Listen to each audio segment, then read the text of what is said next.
Le cancer est devenu, malheureusement, la maladie la plus fréquente et la plus inquiétante de ce nouveau millénaire. Il faut savoir à ce sujet que le nombre de personnes atteintes de cette maladie ne cesse d'augmenter, c'est notamment le cas de ces dernières décennies. Ainsi, la science ne cesse d'étudier cette maladie de très près afin de découvrir ses causes et un traitement efficace. Il existe plusieurs types de cancers, bien que la vitesse de leur développement dépende de chacun, il n'en demeure pas moins qu'une découverte tardive de ce cancer pourrait être fatale. Pour traiter cette maladie, il existe 3 moyens, la chirurgie, la chimiothérapie et la radiothérapie. Les progrès de la science et diverses études ont néanmoins cité d'autres méthodes moins invasives. Elles permettent de soulager les douleurs provoquées par le cancer et même contribuer à son traitement. Cet article va donc nous permettre d'en savoir plus sur 2 aliments qui pourraient être des alliés redoutables contre le cancer, les graines de lin et le thé vert. L'alimentation, un facteur de risque. Les causes de l'apparition du cancer n'ont pas encore été totalement éclaircies. Il est surtout considéré comme une maladie issue de l'interaction de plusieurs facteurs environnementaux, génétiques, physiologiques et alimentaires.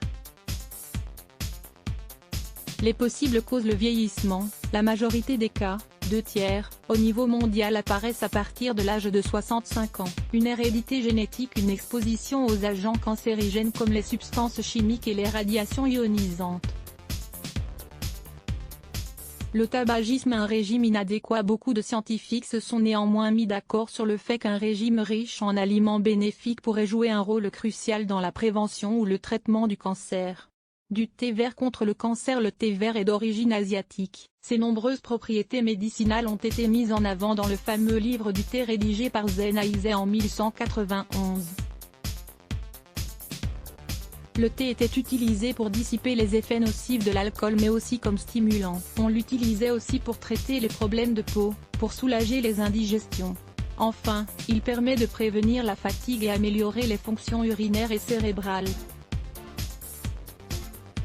Il existe actuellement de nombreuses études qui ont pour but d'élucider la relation entre la consommation fréquente du thé vert et le recul des effets du cancer. Beaucoup de personnes affirment que certains types de cancers ont disparu après avoir bu ce thé,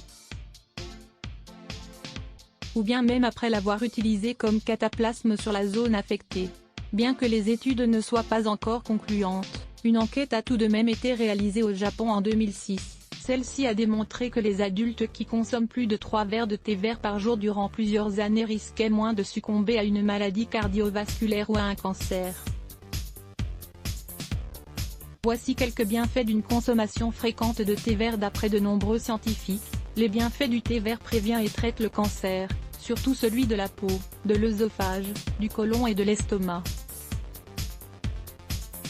Améliore la fonction cognitive.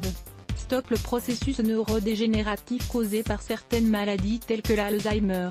Traite l'arthrite. Traite la sclérose en plaques. Neutralise les radicaux libres, propriétés antioxydantes. Il accélère le métabolisme cellulaire, réduit le cholestérol LDL, le mauvais cholestérol. Régule le niveau de sucre dans le sang et les concentrations d'insuline. Prévient la perte des dents et contribue à fortifier les os. Le thé vert contient parmi ses composants des substances chimiques appelées catéchines, groupe des flavonoïdes, qui agissent sur les cellules cancérigènes en les tuant sans pour autant affecter les cellules saines, notamment l'épigalocatéchine galate, et GKG.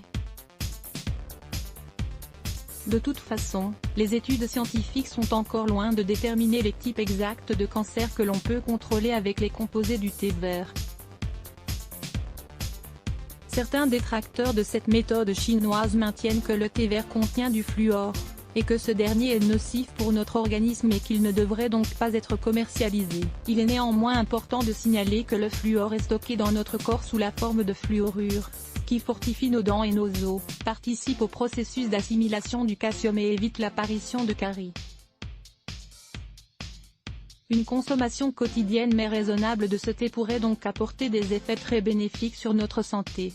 Lisez également, 4 manières de consommer du thé vert. Les graines de lin contre le cancer. Les graines de lin sont utilisées depuis longtemps, que ce soit en infusion, en poudre ou en huile. En effet, elles contiennent des graisses bénéfiques pour le corps et une quantité importante de fibres. Elles étaient normalement utilisées pour traiter les maladies de l'appareil gastro-intestinal, constipation, inflammation du côlon, entre autres, mais aussi les troubles cardiovasculaires et circulatoires, hypertension, cholestérol élevé, l'acné, le diabète. Enfin, elles diminuent l'obésité, l'arthrite rhumatoïde et les symptômes de la ménopause. La majorité de ces usages ne bénéficient pas vraiment d'un appui scientifique.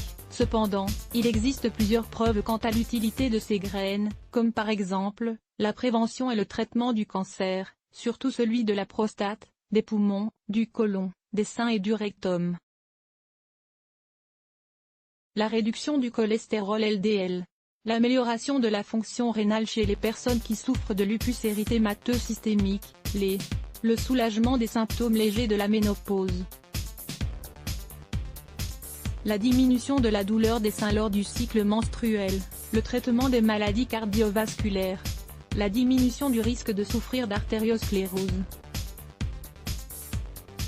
Les graines de lin disposent de molécules appelées lignanes, elles se créent à l'intérieur de l'organisme et entrent en compétition avec les estrogènes, les hormones féminines, lors de certaines réactions chimiques, retardant ainsi la progression de certains types de cancers. Néanmoins, bien que leur consommation soit très recommandée, il vaut mieux s'informer sur les contre-indications et sur les possibles interactions avec d'autres aliments. Les graines de lin pourraient avoir certains effets secondaires, comme une allergie, des maux d'estomac, des nausées ou des saignements légers. Il faut donc consulter un médecin avant, surtout si vous êtes enceinte ou si vous souffrez d'une quelconque maladie. Lisez également, les graines de lin pour nettoyer son côlon et brûler des graisses des alliés contre le cancer. En résumé, ces deux produits naturels peuvent grandement contribuer à prévenir ou même à traiter le cancer. Il est vivement recommandé de les inclure dans une alimentation quotidienne, en buvant quelques verres de thé vert accompagnés de graines de lin. Un excellent complément au traitement plus traditionnel. Que dit l'OMS de la relation entre la viande et le cancer ? Que dit l'OMS de la relation entre la viande et le cancer? La consommation de viande transformée est une cause de cancer colorectal et de l'estomac. Let's block ADS. Why?